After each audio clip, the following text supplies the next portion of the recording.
Bonjour à tous, intéressons-nous à la fonction f suivante. Donc comme d'habitude, condition d'existence. Est-ce que la fonction possède un dénominateur? La réponse est oui. Qui est ce dénominateur? Il s'agit de racine de x carré plus 6x moins 4. Ce dénominateur doit être différent de 0. Est-ce que cette fonction possède un radical d'indispère? La réponse est oui. Qui est à l'intérieur de ce radical d'indispère? C'est x carré plus 6x. Comment doit être l'intérieur? Il doit être plus grand ou égal à 0.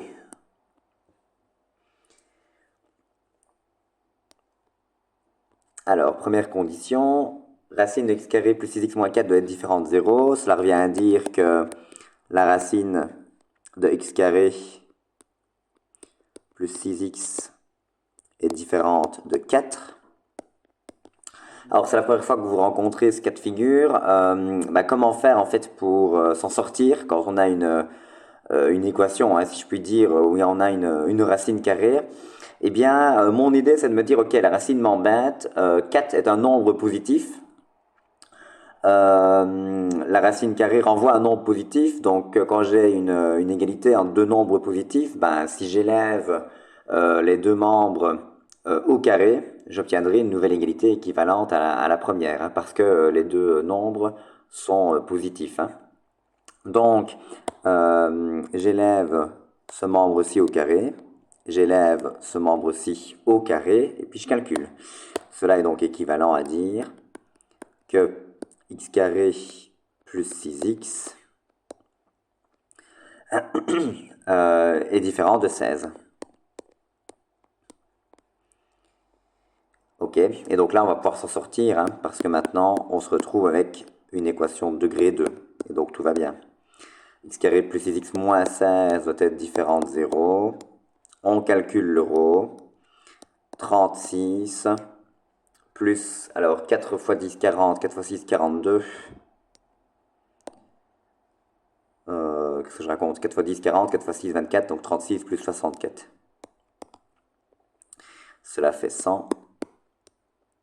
Et donc on trouve x1, x2, moins b, moins 6, plus ou moins 10 sur 2.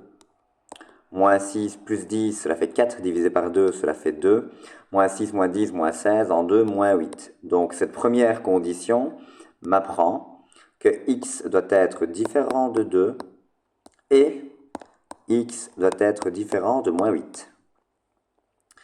Ok, alors on est parti avec la deuxième condition. On a une inéquation du deuxième degré, donc je n'ai pas le choix, je vais devoir faire un tableau de signes. Donc, allons-y pour le tableau de signes. X carré plus 6x. Bon, les racines, normalement, vous les voyez immédiatement. Moins 6 et 0. Bon, si vous ne le voyez pas, on l'écrit sur le côté, hein. X carré plus 6x égale à 0. Si et seulement si x fois x plus 6 est égal à 0. Hein, je ne commence pas à sortir le canon pour tuer la mouche. Je ne vais quand même pas faire rho. Donc, si et seulement si x égale à 0 ou x égale à moins 6, hein, règle du produit nul. Bon. Cela étant, s'annule donc en moins 6 et en 0. On met le signe contraire de A au milieu. Donc, je mets un moins au milieu et des plus aux extrémités. Ok, qu'est-ce que l'on souhaite? Nous, on souhaite être plus grand ou égal à 0. Donc, je vais prendre tous les réels qui se trouvent avant moins 6 compris, union tous les réels qui se trouvent entre 0 et tout ce qui vient après 0. Ok, donc la deuxième condition m'apprend que x doit appartenir à moins l'infini jusqu'à moins 6 que je prends, union, on va de 0 jusqu'à plus l'infini. Ok, donc intéressons-nous aux deux conditions que l'on a obtenues.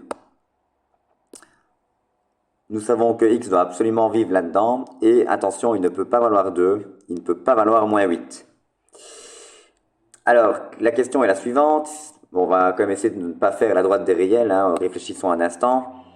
Dans moins à l'infini, moins 6, est-ce qu'on retrouve moins 8? Bah, la réponse est oui. Moins 8 est plus petit que moins 6. Donc zut, moins 8 se trouve dans cet intervalle-là. Est-ce que dans 0 à l'infini se trouve le réel 2? La réponse est oui. Donc 2, il est dans cet intervalle-là. Donc, pour que tout le monde soit content, il faut que x vive là-dedans, sauf 2, sauf moins 8. Donc, ce que je vais écrire de la manière suivante. Domaine de f.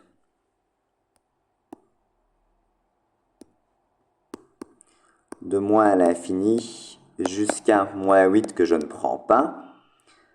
Union de moins 8 que je ne prends pas jusqu'à moins 6 que je prends.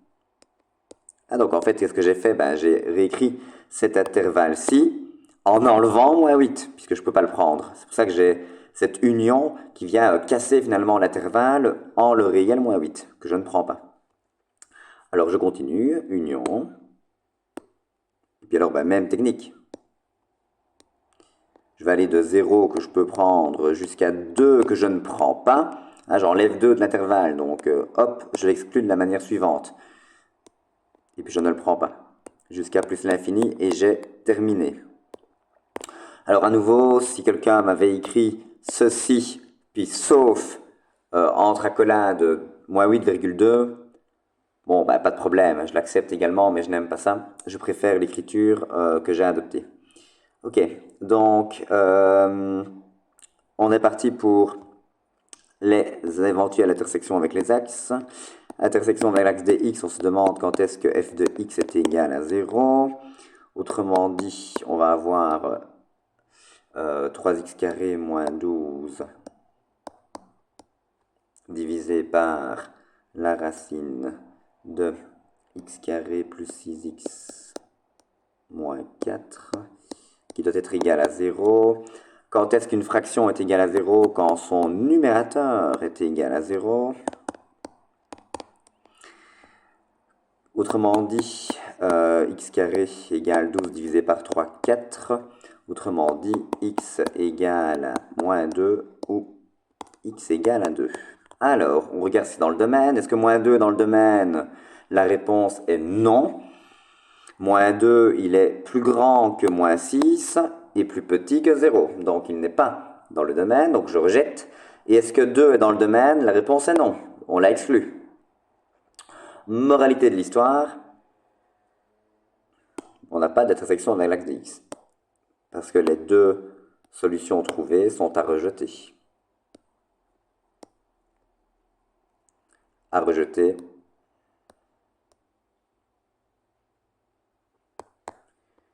Car moins 2 et 2 n'appartiennent pas au domaine de f. Donc,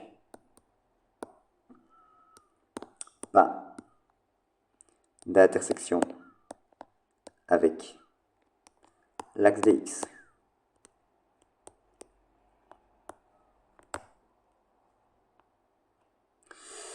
Alors, intersection avec l'axe de y, est-ce que 0 est dans le domaine? La réponse est oui. Donc, cela a du sens de calculer f de 0.